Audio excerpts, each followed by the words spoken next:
కేంద్ర మంత్రివర్గంలో భారీగా మార్పులు చేర్పులు జరగబోతున్నాయా? కేంద్ర మంత్రివర్గంలో మార్పులు చేయాలని ప్రధాని మోదీ భావించారా? అందులో భాగంగానే పనిచేయని మంత్రులను పీకేసి పనిచేసే వారికి మంత్రులుగా అవకాశం ఇవ్వాలనుకుంటున్నారా అంటే అవునని సమాధానం ఇస్తున్నారు కొంతమంది రాజకీయ విశ్లేషకులు. ఈ నేపథ్యంలోనే ఇదే అంశం మీద మనం పూర్తి స్థాయిలో విశ్లేషణ చేసుకుందాం. ప్రస్తుతం మనతో పాటున్నారు ప్రముఖ రాజకీయ విశ్లేషకులు, ప్రముఖ సీనియర్ జర్నలిస్ట్ డివిఎస్ గారు. వారితో మాట్లాడదాం. సార్ నమస్తే. సార్ నమస్తే.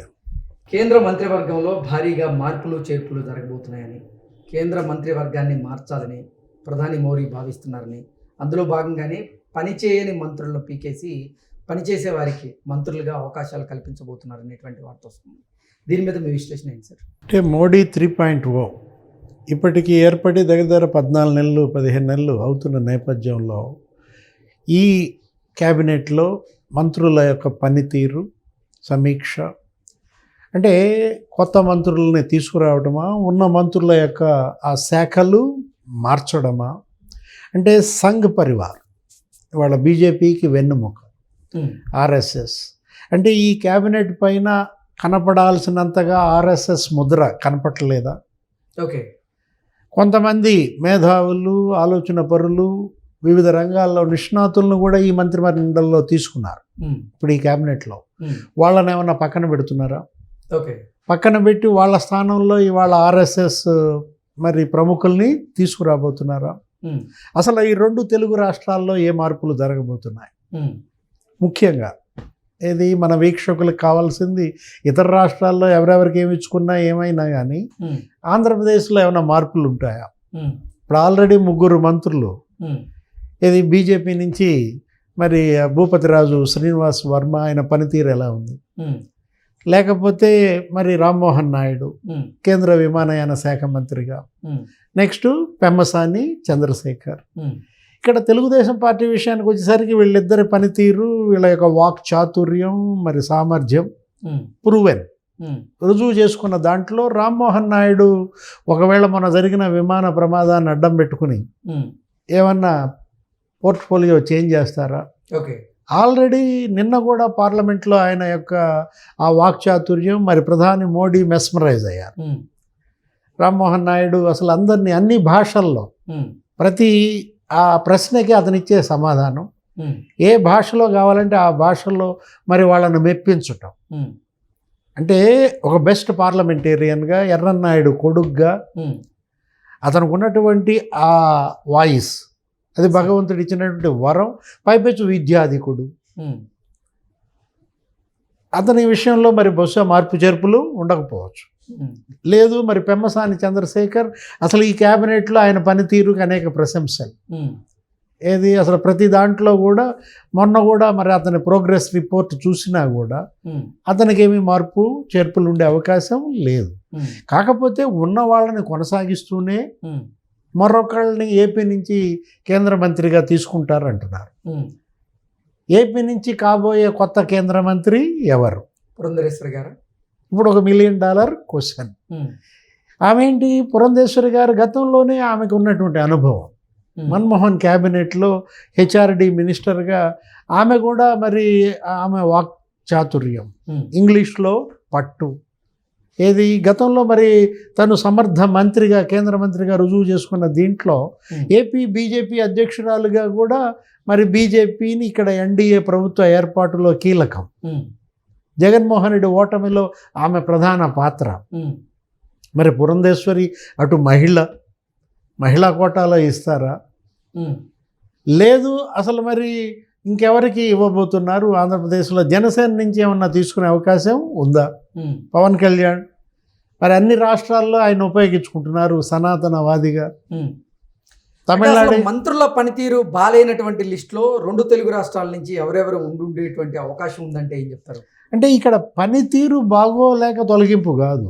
ఇప్పుడు మీరు అన్నారు, అసలు ఒక కేంద్ర మంత్రి ఆయనంతటా ఆయనే నాకు విముక్తి కల్పించండి అని అడిగినట్టు. ఎవరా మంత్రి? తెలంగాణలో బండి సంజయ్ తనకి ఏంటి, ఇదొక పెద్ద బాధ్యతగా, ఇదొక బరువుగా భావించి మరి నన్ను మరి విముక్తి కల్పించండి, నేను రాష్ట్రంలో పనిచేస్తా. బండి సంజయ్ గతంలో కూడా మనం చూసాం. తెలంగాణ బీజేపీ అధ్యక్షుడిగా ఏ విధంగా అతను బీజేపీని అసలు మరి హల్చల్, అప్పట్లో ఏంటి అసలు రోడ్ల మీదే ఉండేవాడు, ధర్నాలు, ఆందోళనలు. బీజేపీ ఇవాళ 8 మంది ఎమ్మెల్యేలు కాదు 8 ఎంపీలుగా గెలిచిందంటే ఆ రోజు బీజేపీ అధ్యక్షుడిగా బండి సంజయ్, అటు బీసీ ట్యాగ్, అసలు జైలు ఎవరు అసలు జైల్లోనే ఎక్కువ కాలం ఉన్నట్టున్నాడు బండి సంజయ్. అప్పట్లో మనం చూసినట్టయితే బయటకు వచ్చేవాడు, జైలుకి వెళ్ళేవాడు, మళ్ళీ బయటకు వచ్చేవాడు, జైలుకి వెళ్ళేవాడు. ఆ విధంగా కొరకరాని కొయ్యగా మారాడు అప్పట్లో కేసీఆర్ ముఖ్యమంత్రిగా. మరి అలాంటి బండి సంజయ్ అధ్యక్షుడిగా తొలగించడం వల్ల బీజేపీ మూల్యం చెల్లించింది. కవితను అరెస్ట్ చేయకపోవటం, ఏదో అసలు బీఆర్ఎస్ బీజేపీకి బీ టీం, బీఆర్ఎస్ బీజేపీలో విలీనం, ఈ వార్తలు వింటున్న నేపథ్యంలో మరి బండి సంజయ్ కోరిక మోడీ నెరవేరుస్తారా? ఆయన కనుక ఒకవేళ తప్పిస్తే సీనియర్ మోస్ట్ బీజేపీ ఎంపీకి ఇస్తున్నారంటున్నారు తెలంగాణ నుంచి.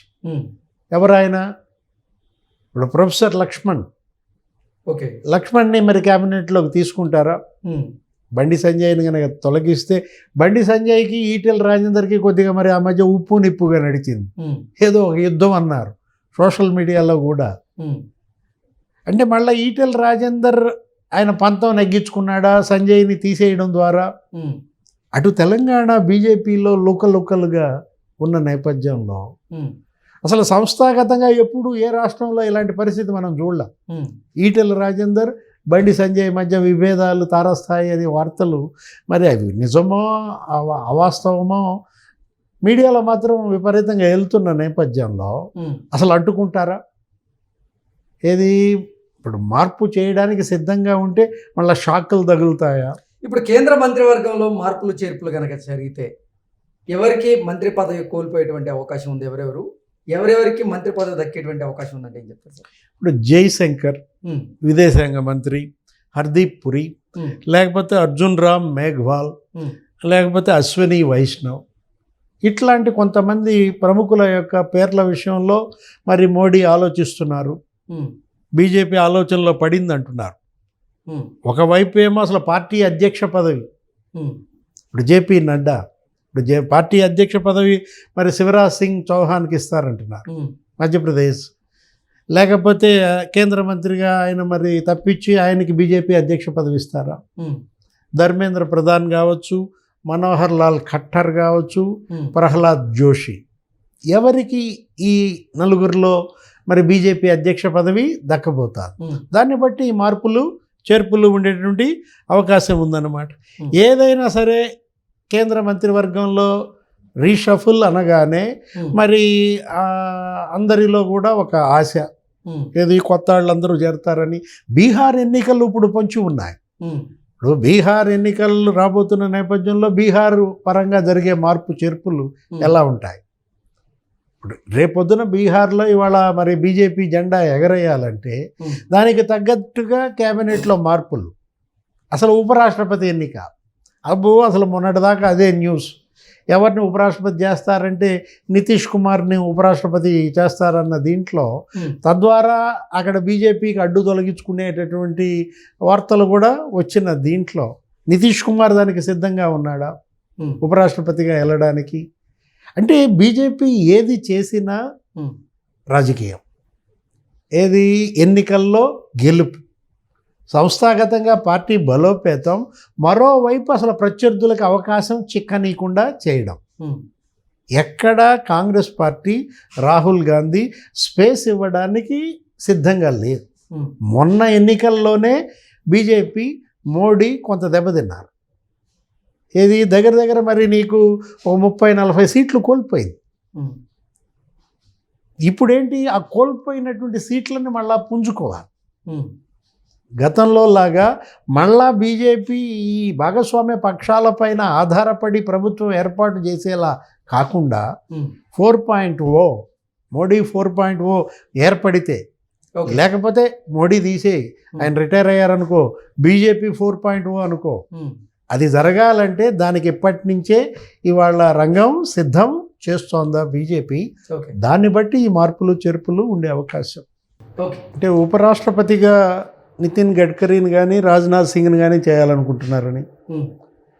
అంటే తద్వారా మరి క్యాబినెట్లో వాళ్ళ అడ్డు తొలగించుకునే ప్రయత్నమా?